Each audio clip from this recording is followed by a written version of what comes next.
Presentamos Trocha Abierta.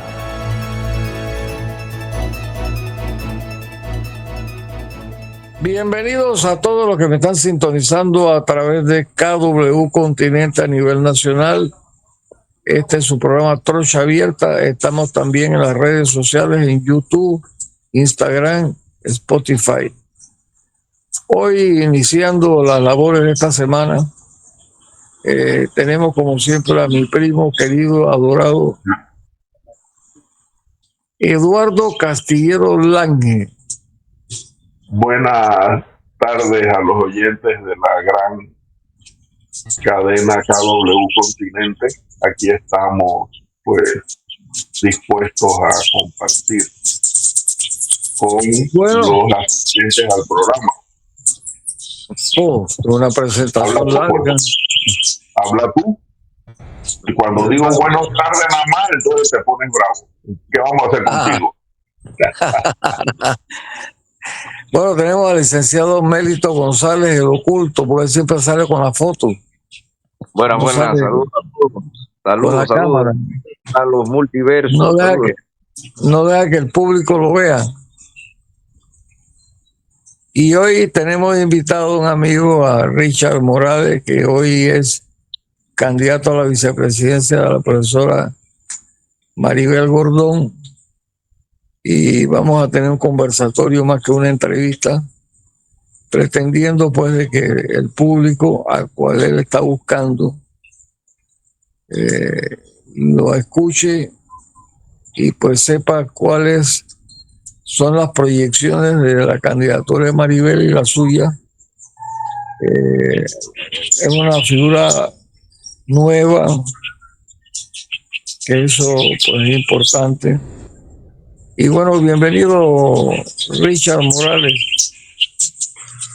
Muchas gracias, Alfonso, por la invitación. Saludos a ti, a Eduardo, Melito y a todos quienes nos están sintonizando el día de hoy. Agradecido de estar aquí y poder compartir con ustedes. Bueno, tú has estado en muchos Trocha Abiertas.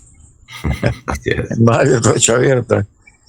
Por las ocupaciones que tú has tenido, realmente te ha sido imposible a veces estar con más frecuencia, pero tú sabes que aquí te apreciamos mucho.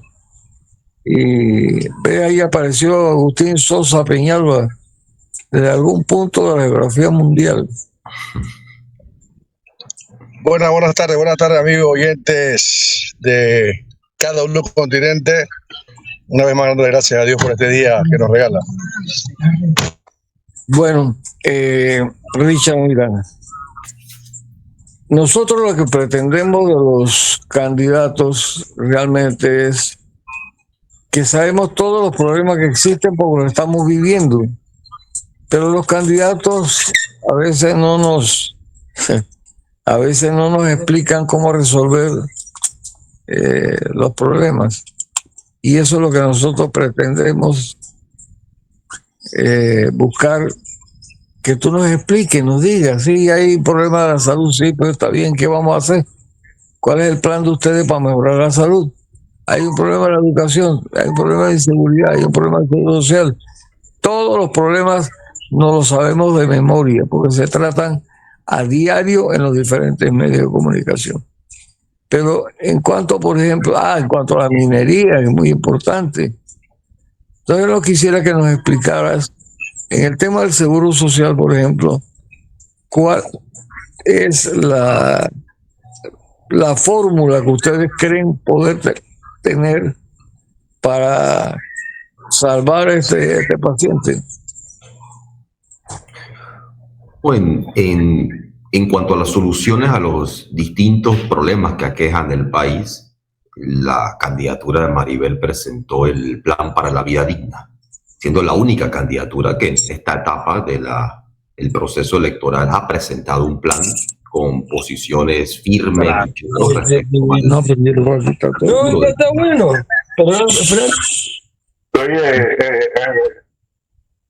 Perdón, Richard. Y esto es vital porque una candidatura a cualquier cargo debe tener como propuesta para el pueblo, sea porque está recogiendo firmas, sea porque se está presentando al interno de un partido, debe tener un plan de lo que plantea hacer durante su periodo y lo que plantea más allá de ese periodo, en la medida que la ejecutoría inmediata de un gobierno sienta las bases para lo que vendrá hacia el futuro. Así que la candidatura de Maribel es la única que ha presentado un plan. Y este plan establece el contrato con quienes la han apoyado hasta este momento y a la vez, en su medida, sea validado en las elecciones del 2024, implicaría el pacto con el pueblo que le da el voto. Es decir, el pacto en torno a lo cual se va a realizar durante el periodo de gobierno. En el tema específico de la seguridad social, se mantiene lo que sería el eje rector de ese plan para la vida digna, que es que como prioridad, como criterio fundamental, están los seres humanos, la satisfacción de los seres humanos en armonía con la naturaleza. Esto implica que por encima de la acumulación de ganancias, aunque sea a costa del empobrecimiento de la población, de la depredación del medio ambiente, hay esta prioridad de bienestar social, de satisfacción de las necesidades de los seres humanos, es decir, que la gente pueda vivir dignamente. Este debe ser el fin de la política pública, de la gestión pública. No podemos medir el éxito del país simplemente sobre la base del crecimiento del PIB. Crecimos al 5, al 10, al 3%, porque el país crece, pero crece a la vez la pobreza. Crece a la vez la concentración de la riqueza en pocas actividades económicas, la economía muy poco diversificada, muy vulnerable. Crece la concentración de la riqueza en pocas áreas, pocas regiones, prácticamente solamente en la franja canalera, en el área metropolitana. Y a la vez crece la concentración de la riqueza en pocas manos. Sexto país más desigual del mundo, segundo país más desigual de América Latina, y considerando que América Latina es la región más desigual del mundo.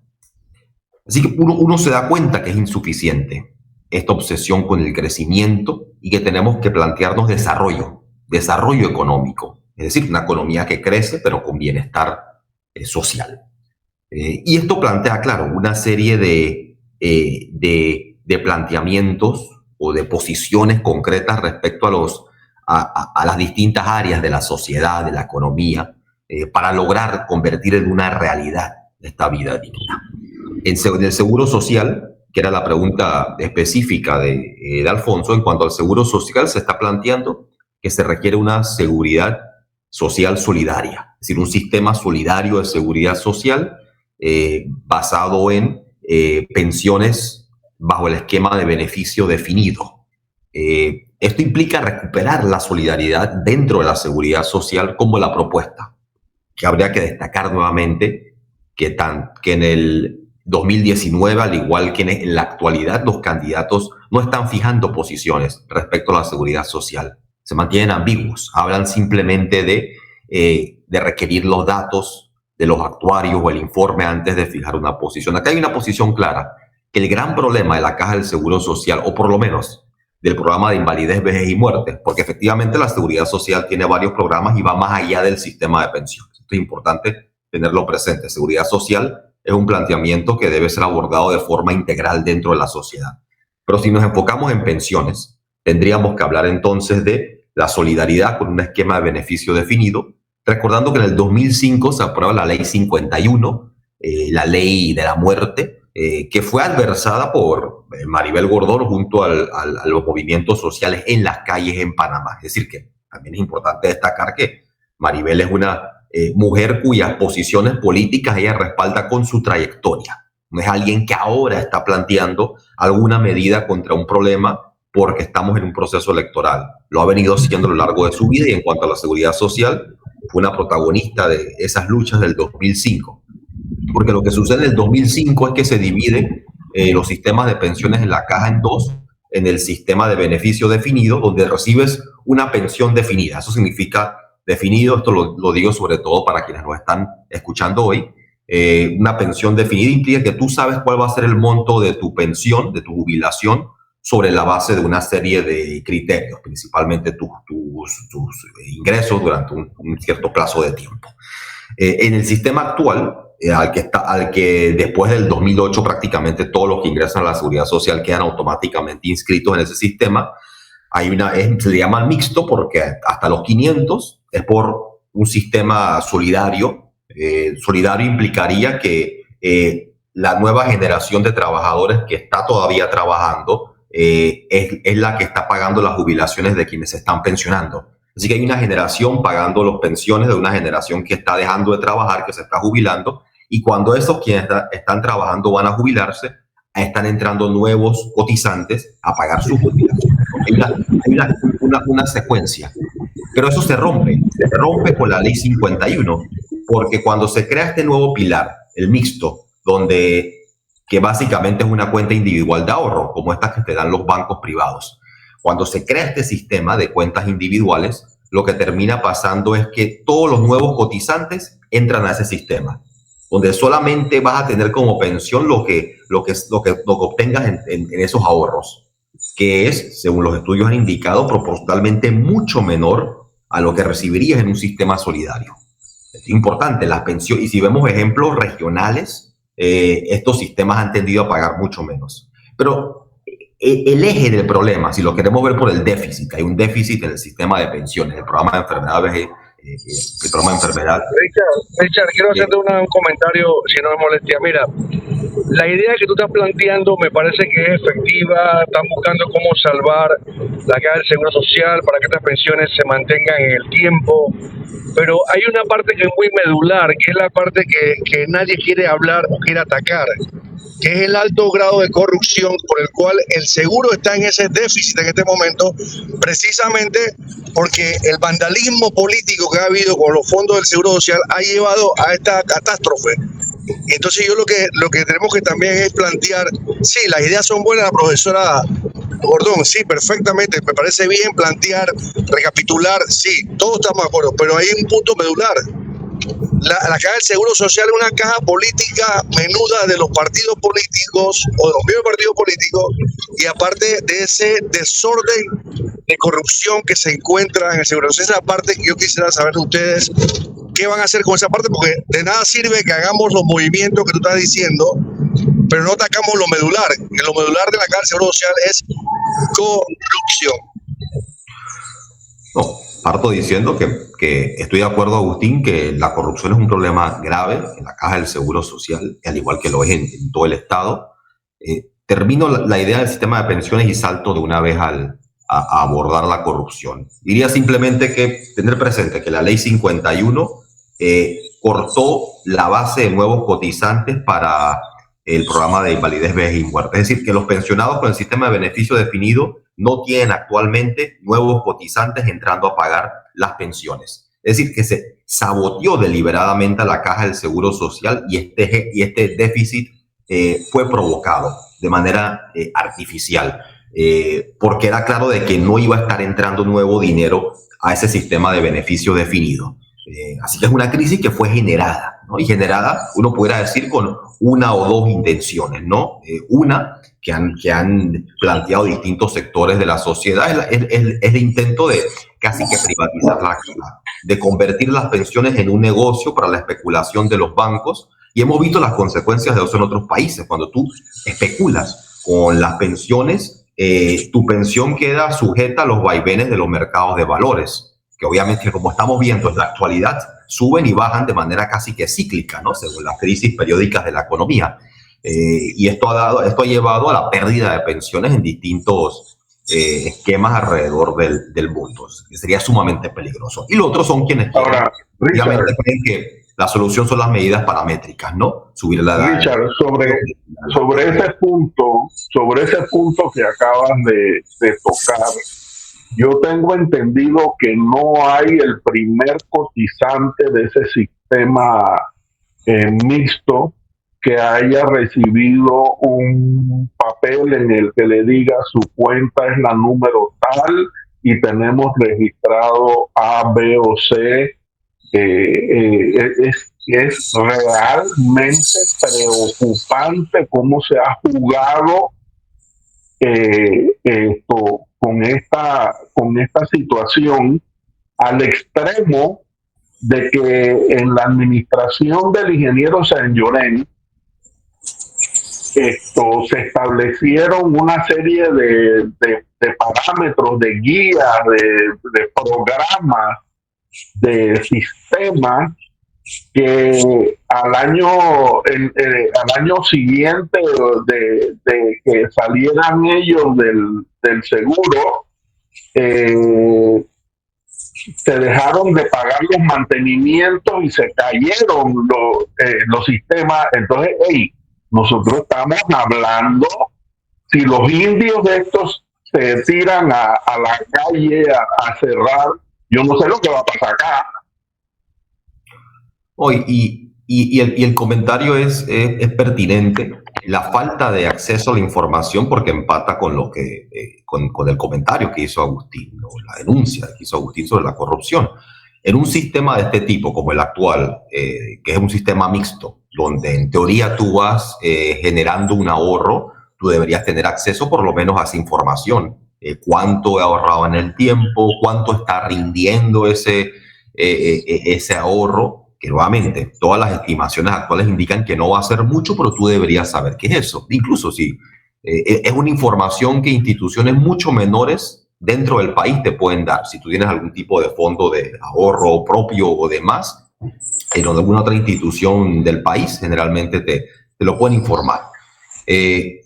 Y esa es información a la que la gente no tiene acceso. La gente, quienes están cotizando hoy en día en el sistema de mixto, no tienen la menor idea cuáles son sus ahorros, cuánto están rindiendo, algún estimado de con cuánto se pudieran jubilar en 20 o 30 años. Es decir, no hay esta información. Y eso nos lleva al elemento, por un lado, del problema tecnológico que hay en la caja de seguro social, un problema que nuevamente no debería presentar mayor dilema. Hay instituciones transnacionales mucho mayores en otros países que manejan no millones, sino cientos de millones de personas que pueden fácilmente con la tecnología de hoy procesar este nivel de información. Es decir, que el tamaño de la caja, que la caja obviamente uno pudiera decir la empresa más grande del país, la cantidad de personas que atiende no es obstáculo a que esta información esté disponible.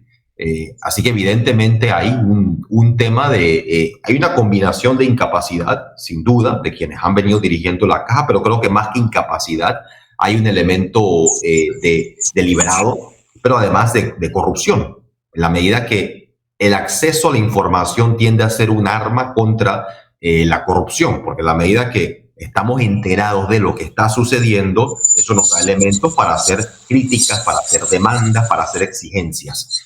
Y efectivamente un gran problema de la caja ha sido su penetración y aprovechamiento por los distintos gobiernos, por quienes han llegado al poder, quienes han utilizado la caja para abultar la planilla con integrantes del partido, además que para hacer negocios. La caja del Seguro Social se viene denunciando desde hace años las tercerizaciones, esto es, que ahora esto ya nos llevaría fuera del programa de invalidez, vejez y muerte, efectivamente, ¿no? Que ya tiene que ver con los servicios de salud que presta la caja, porque la caja también, como creo que todos sabemos, es un prestatario de servicios de salud junto al MINSA. Y la caja evidentemente ha ido tercerizando muchas de sus funciones, y esto significa que se las ha estado concesionando al sector privado, muchas veces porque a lo interno de la caja no se están haciendo las inversiones adecuadas o en el proceso de compras, y esto también se sufre no solo en el proceso de compras de equipos, de insumos o contratación de servicios, sino como creo que también reciente la gran mayoría del pueblo con la compra de medicamentos, donde ha denunciado, por ejemplo, el gobierno actual en campaña lo denunció, ya en gobierno la cosa cambió, pero que hay un oligopolio en la compra de medicamentos en Panamá, y ese oligopolio evidentemente aprovecha esa posición para venderle medicamentos caros a la caja del Seguro Social, al igual que venderlos caros ya de manera privada. Y esto es parte de esos esquemas de corrupción que se van generando. ¿Cómo se puede, cómo viviendo de lo público, ¿no? Y esto sucede en la Caja del Seguro Social, sea con nombramientos, con asesorías, con consultorías, o ya sea a través de la prestación o de negocios a la Caja del Seguro Social con ganancias abultadas, es decir, ganancias desproporcionales a lo que obtendrían en el sector privado. Y aquí el planteamiento es contundente, ¿no? El adesentamiento del Estado. Es necesario adecentar el Estado panameño y eso implica un Estado donde haya, por un lado, planificación, y la planificación implica que tiene que haber, además de eficiencia, y cuando hablamos de eficiencia estamos hablando de la administración del tiempo y de los costos, pero también de eficacia, que se estén cumpliendo con las necesidades y las prioridades de una estrategia de desarrollo, que se cumplan con los objetivos y metas dentro del Estado y que existan los mecanismos participativos para que la gente pueda evaluar, pueda verificar, fiscalizar que se estén cumpliendo con el uso del presupuesto para lo que debe ser a lo largo del tiempo, ¿no? Un Estado, eso requiere transparencia absoluta, que es lo que no hay en la caja.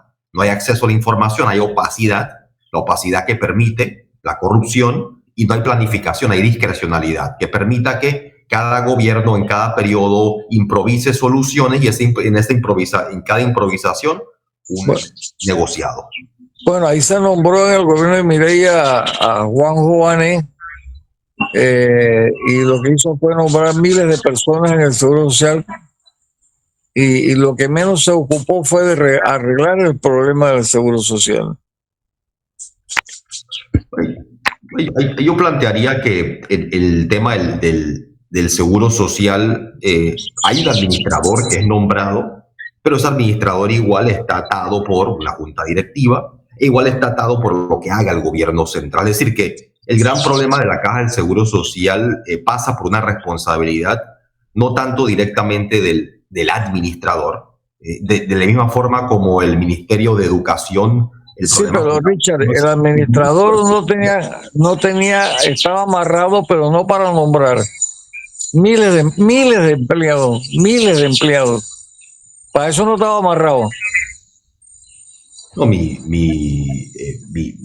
conocimiento es que el profesor Jované hizo un trabajo importante frente a la Caja del Seguro, Social. No, pero que efectivamente. Pero es que, ¿sabes algo, Richard? Que en lo que quizás han pecado, yo no voy a entrar a defender al profesor Jované, pero creo que si a mí se me hubieran hecho todo ese tipo de acusaciones, yo hubiera empezado a decir cuántos nuevos MINSACAPSI se crearon en esa administración y de cuántos empleados se requirió para dotar a cada uno de esos MINSACAPSI, sin dejar la posibilidad abierta de que hayan nombrado a 3 o 4 o 5 queridas y porque eso pues no. No, yo lo digo Eduardo, porque el profesor Jované creo que forma parte del grupo de ustedes, ¿no? No, cierto, pero las cosas hay que decirlas, porque una persona con la preparación del doctor Jované, no creo que haya sido tan mala su gestión, porque como tú bien dices, no tenía las manos atadas para nombrar, pero también la caja de seguro creció.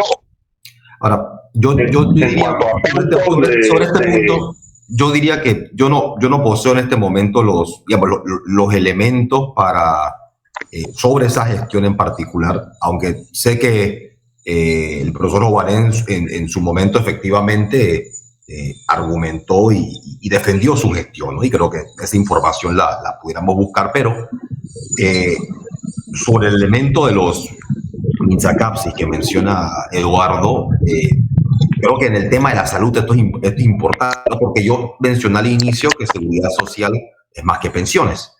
Y ahí entra un énfasis importante, una prioridad importante de la campaña de Maribel, que es salud preventiva. Aquí en los 70, el doctor Renan Esquivel hizo un esfuerzo en iniciar un proceso de salud comunitaria, de salud preventiva, donde la salud y el cuidado de la salud empieza en la comunidad, empieza en los hogares. Se busca enfocarse en los determinantes de la salud, que la gente no se enferme. Es decir, uno quiere evitar en la medida de lo posible, con un sistema efectivo de salud, que no haya que ir a lo curativo, a esa atención de un segundo o tercer nivel, donde ya tienes que aplicar distintos medicamentos y demás, o distintos tratamientos que pueden ser mucho más caros. Tú quieres evitar que la gente se enferme, y eso requiere acceso al agua potable, eso requiere un medio ambiente sano, eso requiere acceso a deporte, a cultura, a ciertas condiciones de vida, alimentación sana, saludable. Es decir, tú quieres que la población esté sana, y eso requiere esa salud en la comunidad preventiva, con equipos de médicos que estén cercanos a los distintos hogares o centros poblacionales. Un equipo médico, enfermera y distintos técnicos. Eso se desmanteló y los comités de salud, que eran parte de la iniciativa de Esquivel, fueron convertidos en instrumentos políticos. Hoy en día uno busca los comités de salud y uno ha visto que han sido politizados y son controlados por los representantes de corregimiento, reproduciéndose un poco el problema en general que tiene el Estado panameño, que es distintas instituciones que fueron creadas o que pudieran servir un propósito útil para la población, terminan siendo simplemente un espacio para establecer nombramientos burocráticos o para hacer dinero y enriquecerse, poner afines a gente afín o allegada. Sí, con la salud ha pasado algo muy parecido que pasa con el resto del sistema político, pero ahí el planteamiento sería este: salud preventiva, enfocarse en los determinantes de la salud, que significa que las personas tengan las condiciones para poder vivir sanamente y podamos prevenir en primer lugar que tengan que ir a hacerse un tratamiento más traumático, más oneroso, y eso también es un uso eficiente de los recursos del Estado, porque implica que estás evitando tener que tener que enfocarte en la parte más cara de la salud. Ahora, si uno se pregunta, ¿por qué sucede eso? ¿Por qué obviamos la salud preventiva cuando se sabe que la salud preventiva es más efectiva? Y se obvia porque esa es la parte no lucrativa del sistema. Es decir, en la salud preventiva no hay tanta posibilidad de negociados. En la salud curativa sí, como proveedor de equipos, de insumos o de medicamentos, etc. Así que se está hablando de priorizar salud preventiva. Y regresar. Richard, perdona, te quería preguntar algo. ¿Por qué la profesora Gordón se disgusta cuando le preguntan si ella es de izquierda? Yo creo que lo que ha planteado la profesora Gordón es que es una pregunta que solo la hacen a ella. Es decir, que no se le pregunta a los demás candidatos. Dime con quién anda y te diré quién eres. Ahora, o sea, ella viene de la fuerza de la FAT. ¿Me explico? Sus compañeros han sido Saúl Méndez. O sea, ¿cuál es la impresión que tú crees que tiene el pueblo panameño de esas dos figuras? ¿Que son de izquierda? Yo creo que la profesora Gordón no niega su posición política, al igual que no la niego yo tampoco, que es importante reconocer esto. Tenemos posiciones políticas muy definidas, muy claras. Yo diría que los únicos candidatos que la tienen con claridad. Ahora, respecto a lo que es izquierda y derecha, ahí vendría el problema. ¿En qué medida el pueblo maneja estos conceptos? Porque también se intenta distorsionar lo que significa. Uno puede ir a los orígenes históricos y sabemos que estos conceptos emergen de la Revolución Francesa. Quienes estaban a la derecha de la Asamblea Nacional, que iban a plantear reformas dentro de Francia, reformas que se convirtieron en una revolución, eran los que se sentaban a la derecha, eran los conservadores, querían mantener los privilegios de la aristocracia y la monarquía. A la izquierda se sentaron los que querían un régimen republicano, de democracia, con libertad, es decir, los que querían los cambios en la sociedad. Así que los conservadores se sentaron a la derecha y los que querían los cambios a la izquierda.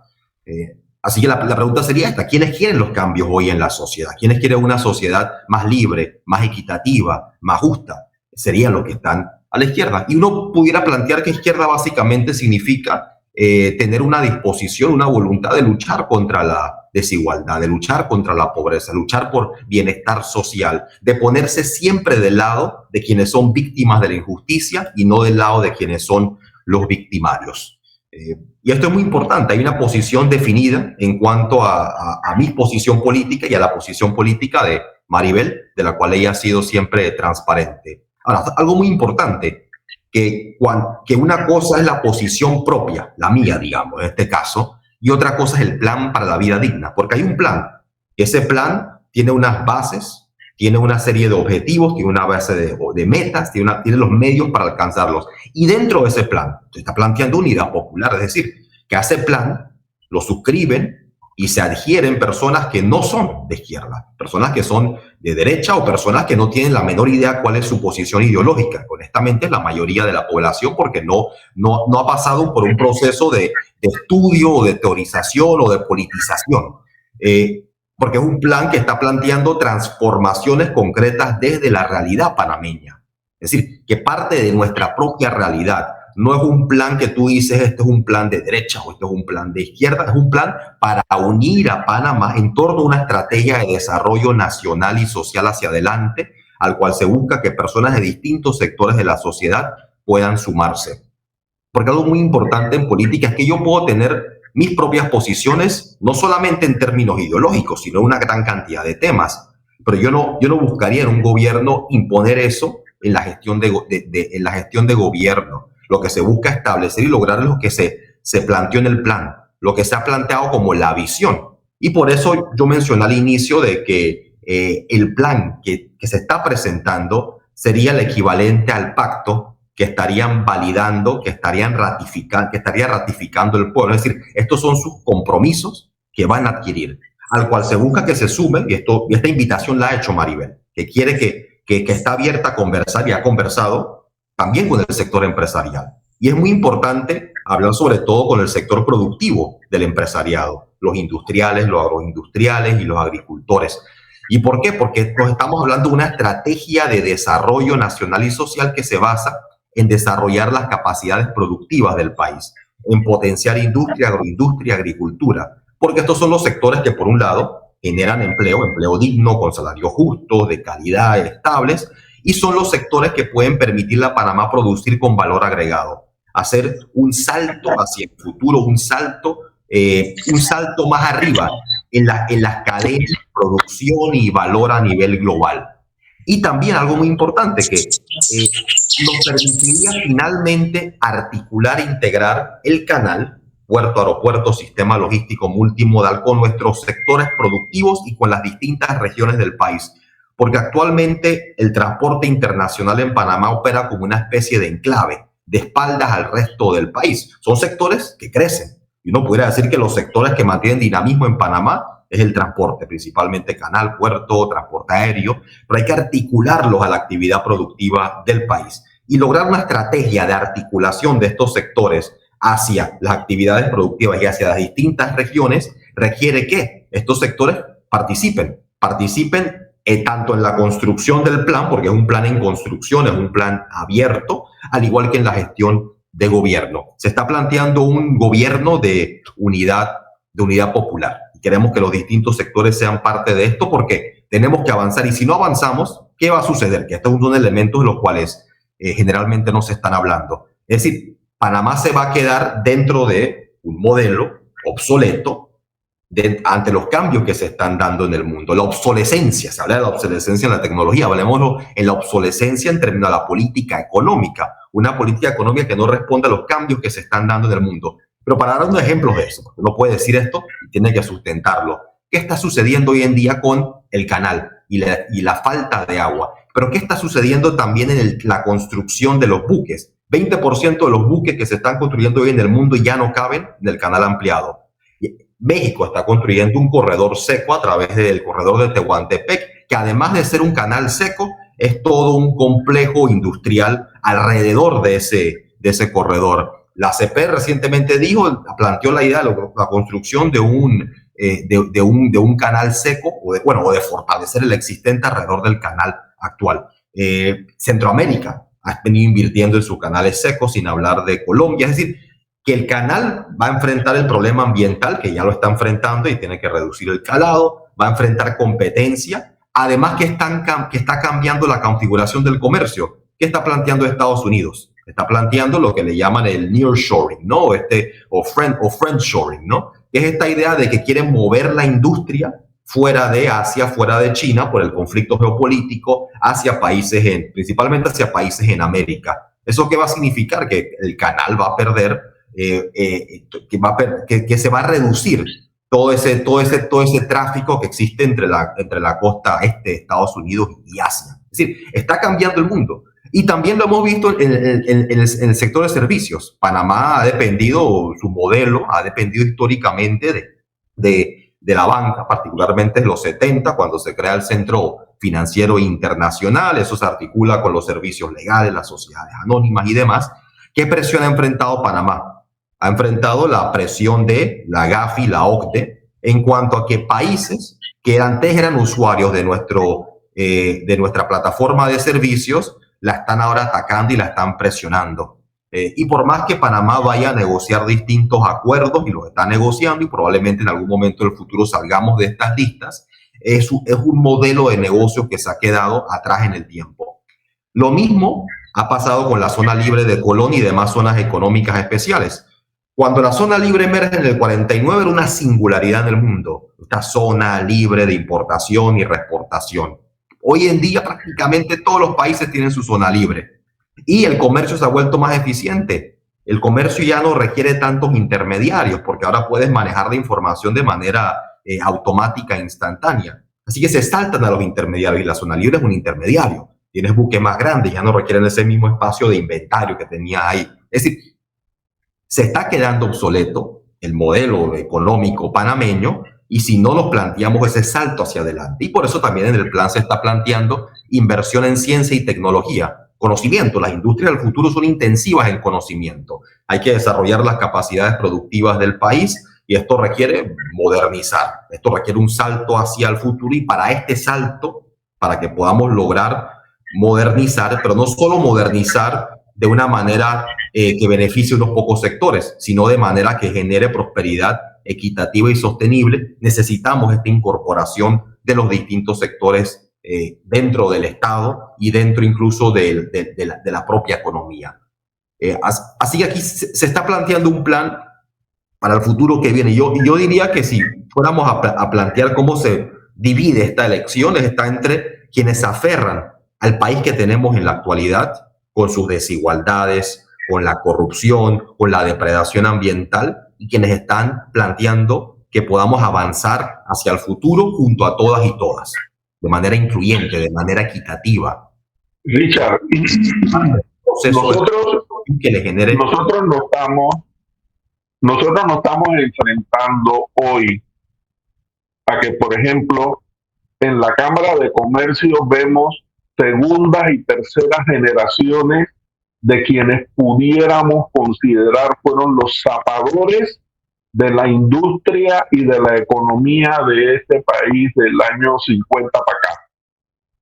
Y estos muchachos no supieron ir al depósito de ninguna de esas empresas a ver cómo se ganaba la plata los que estaban de abajo, ¿no? Porque entonces ellos lo que recibieron fue los fondos de lo que ya estaba hecho en economías que surgieron con el Código de Trabajo duro, el Código de Trabajo de Torrijos, que hizo, ¿no?, una parte considerable de la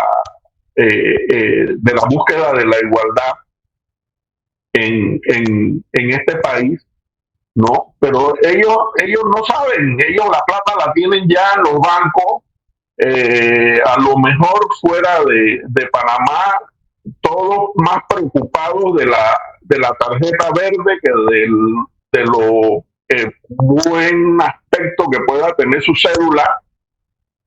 Y es triste porque es gente que lo más probable es que coja camino en la medida en que arrecien las dificultades. ¿Cómo ven ustedes esta situación? Bueno, completamente de acuerdo, Eduardo.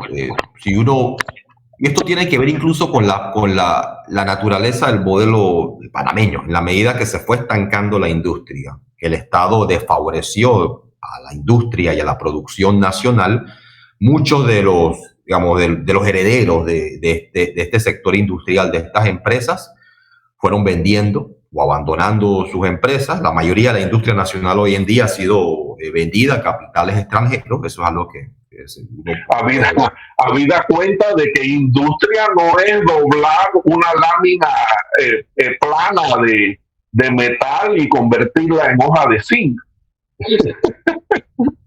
¿No?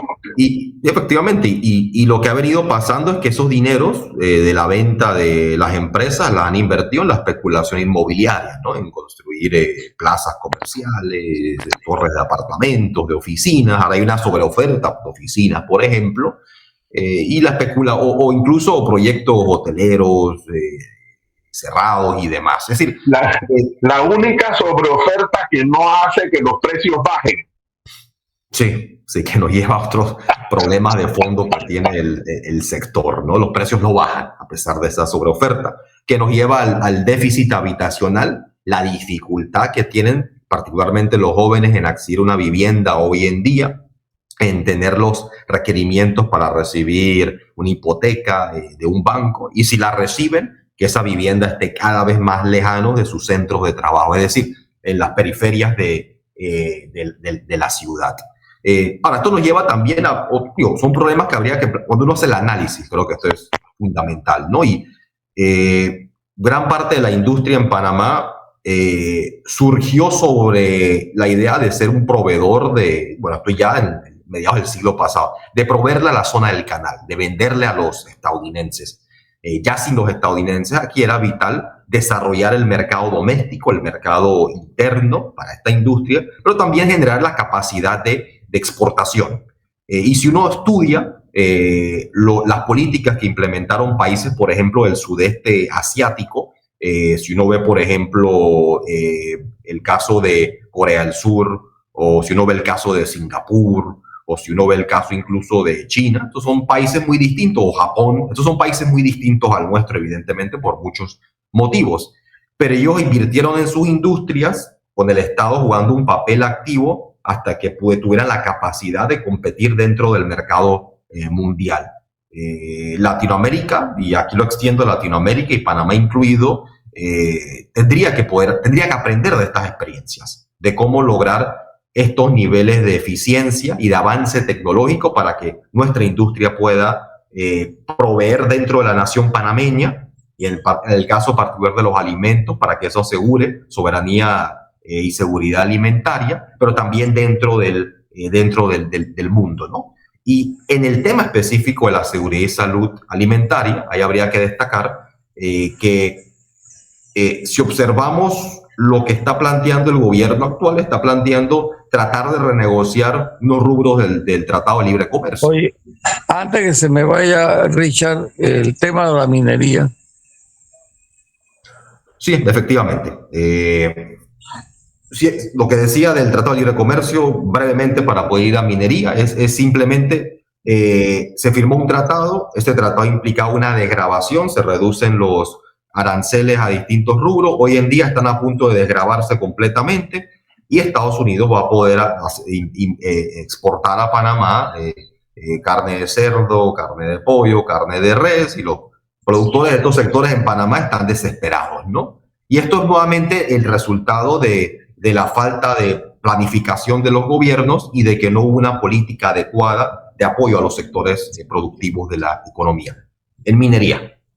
En minería la posición de Maribel Gordón ha sido clara, ha sido contundente. Yo diría que uno de las principales virtudes de Maribel, si uno lo compara sobre todo con las demás candidaturas, es es la extrema transparencia de sus posiciones políticas. Es decir, si uno quiere saber la posición de Maribel respecto a un tema, uno siempre la puede escuchar o puede ver sus intervenciones anteriores o su trayectoria política misma, ¿no?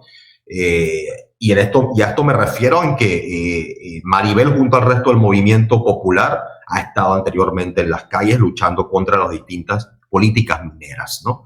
Que se han dado aquí en el pasado. En torno a la minería, se está en contra del contrato minero negociado por el actual gobierno, al igual que contra la minería metálica a cielo abierto. Panamá no es un país que tiene las condiciones propicias para la minería metálica a cielo abierto. Es muy distinto minería metálica a este nivel en Panamá, un país rico en biodiversidad, pequeño territorialmente, que hacerla en el desierto en Chile. Es decir, las realidades son completamente distintas. Hay el daño ambiental terrible, particularmente en términos de agua, que a futuro va a ser si no la principal crisis que enfrenta Panamá, esta disputa de agua para consumo humano, agua para la producción, agua para la energía, agua para el canal. ¿Qué va a suceder ahí? La minería contamina agua, es intensiva en el uso de agua, y por el otro lado el desplazamiento de comunidades y el hecho de que la minería es dinero para hoy, que ni eso, porque la minería deja muy poco en Panamá, y hambre para mañana. Terminan siendo pueblos fantasmas, lo que queda tras el paso de la minería. Si aquí se está apostando a que en vez de la minería metálica a cielo abierto, la cual debe prohibirse, al igual que fue prohibida en Costa Rica y en otros países alrededor del mundo que valoran su biodiversidad, es apostarle no solo a la producción, no solo a la producción, por un lado, también a los servicios ambientales que puede proveer la naturaleza, que también es un sector importante de la economía, pero también al ecoturismo. Nuevamente, si uno observa el vecino, y aquí las comparaciones siempre tienen que hacerse con cuidado para saber que hay diferencias importantes, pero Costa Rica es un país que ha potenciado su ecoturismo y hoy en día es un destino internacional de ello. Panamá tiene una biodiversidad comparable o superior a la costarricense y no la aprovecha de igual forma en su turismo. Y esto a lo que voy es que tenemos la capacidad de generar riqueza y de una manera equitativa con otras actividades que no son la minería, sin que tengamos que sacrificar el medio ambiente panameño. Así que hay una posición firme en contra del contrato minero y la minería metálica a cielo abierto de parte de la campaña de Maribel Gordon.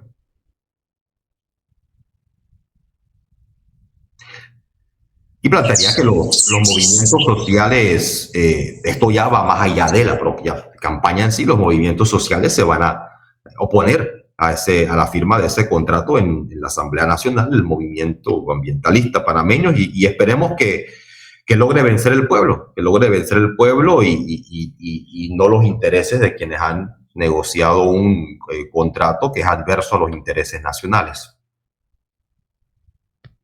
Sí, yo lo que estoy viendo, Richard, es que esto está ya, como quien dice, cuadrado. Tengo entendido, no sé, no tengo pruebas, pero que cada diputado recibirá $2 millones por aprobación de este contrato. Aquí ellos van a votar por los intereses propios, no por los intereses de Panamá, ¿no? Y realmente aquí lo único que puede venir es un movimiento que frene esa contratación, sin lugar a dudas, porque este es un contrato leonino. Y bueno, ¿qué podemos esperar de los de la Asamblea? No podemos esperar nada. Si es por ello, esto está aprobado. Que creo que es lo que va a pasar. No, ya tenemos antecedentes de la compra de los diputados, el soborno de los diputados para que aprueben proyectos. Pareciera que es el caso efectivamente con este contrato. Un contrato, como bien has dicho, Alfonso, lesivo a los intereses nacionales, al igual que dañino y destructivo de la naturaleza y de la vida. Ahí entra nuevamente, si queremos una economía que sea para la vida, una economía que atenta, que degrada, que destruye la vida, que siembra muerte. Hay una dicotomía muy clara, una disyuntiva muy clara, que nos lleva a la disyuntiva que tendremos en las próximas elecciones. El desenlace va a ser determinado por lo que suceda dentro de la Asamblea y la presión de la ciudadanía. Y si los diputados van a responder a esa presión ciudadana o si van a cerrarse en sus propios intereses, en el dinero que hayan recibido e ignorar esa voluntad popular. ¿Y ustedes tienen planeado algún tipo de alianza con otro partido político? No, no se va a hacer una alianza con otros partidos políticos. La principal alianza de Maribel es con los movimientos sociales, los distintos sectores de esos movimientos sociales y populares, de obreros, de campesinos, de estudiantes, de la mujer, de afrodescendientes, de indígenas que han venido acompañando este proceso, que forman parte de esos miles de militantes, activistas y simpatizantes que han llevado a Maribel a estar en la papeleta. Con quienes sí se está abierto a conversar, con quienes sí se pueden hacer alianzas, son con las bases de los partidos políticos. Las bases de los partidos están descontentas con sus dirigencias, con sus candidatos que han traicionado no solo la promesa de la política, la promesa de por qué, la promesa de por qué ellos están en esos partidos en primer lugar, de lo que iban a hacer una vez llegaran al gobierno, y todos han llegado al gobierno, sino que les han mentido una y otra vez, han enriquecido a costa de ellos. Esas bases están descontentas y forman parte de ese pueblo y de ese proceso de unidad popular que estamos construyendo en la actualidad.